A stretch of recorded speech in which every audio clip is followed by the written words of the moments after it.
admitted myself to the hospital with 4 times the legal blood alcohol limit, and I weighed like 110 pounds. I don't remember anything. I was actually put in a coma because my temperature was so high and they couldn't get it down. I remember when I woke up, the doctor that was taking care of me, he was actually a new doctor at the hospital, and he was crying because he didn't think I was gonna live. I was admitted to a treatment place in Rylander, but because I didn't fully understand or accept that I had an issue, I just felt like I drank to escape my emotions and escape reality. But now I know that's why I am an alcoholic, because I don't know how to handle life on life's terms. So I ended up going to my first treatment center in Rylander, and I got kicked out after a week. I was homeless in Rylander. Yeah, I lived in Rylander. I lived, I don't know, everywhere in Wisconsin. I did end up getting clean, and then I moved to Stevens Point because I wanted to get away from up north and try and figure out how to be sober without all the guilt and shame.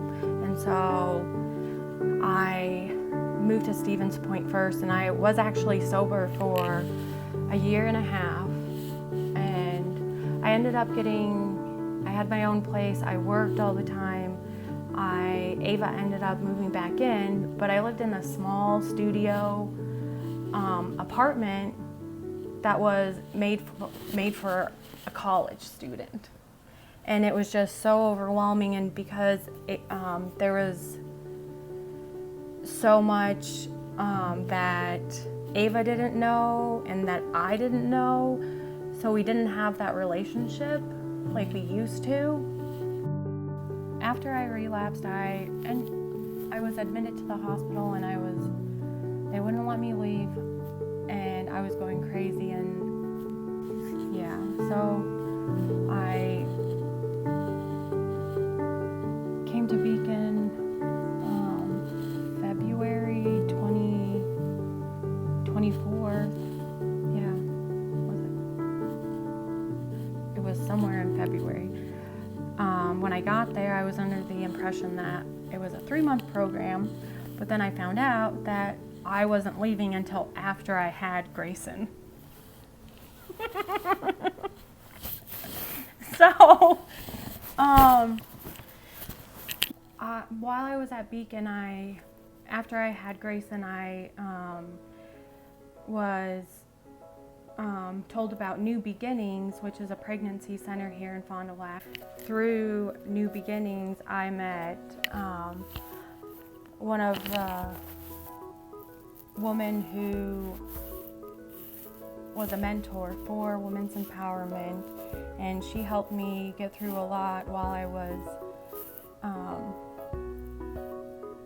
staying at New Beginnings. And she mentioned that she thought that this program would be something that could help me understand and learn to love myself. I believe it was the second series, right before the pandemic, that I joined. And then the pandemic hit, and we had to quarantine, and at first, when they said everything is online, I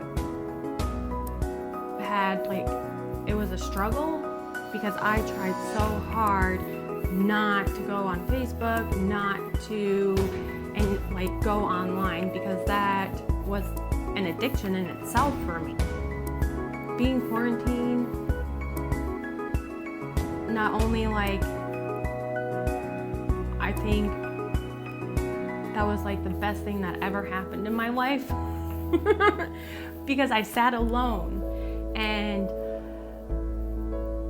I am comfortable with doing nothing and knowing that I'm okay.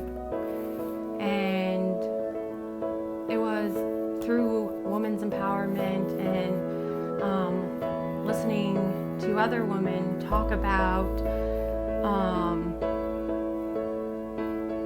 struggles and how they got through it, and just seeing them happy, not fake happy, real happy, and how pretty they were. That was something that I wanted. My takeaways from women's empowerment, even after the series had ended, when we were out of quarantine,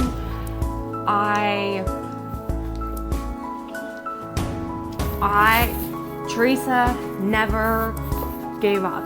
She messaged me, it's almost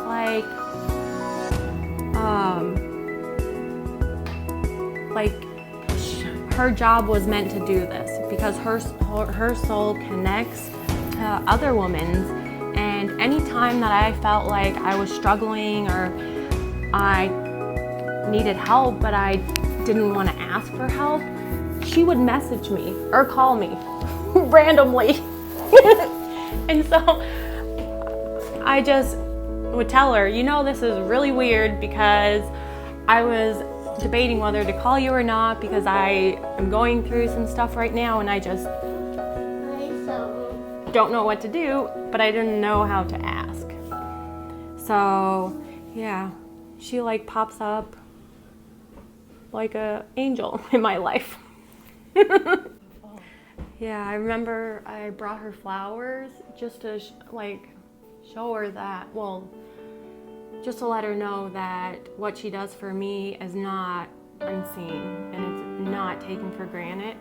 Yeah, and I told her this, yeah, I was like, I love you. Yeah. The impact that women's empowerment has had on my life has ultimately connected us together to where before I never thought I had family and I never believed in women, but I have family through women's empowerment, and I trust women more than I have ever trusted before.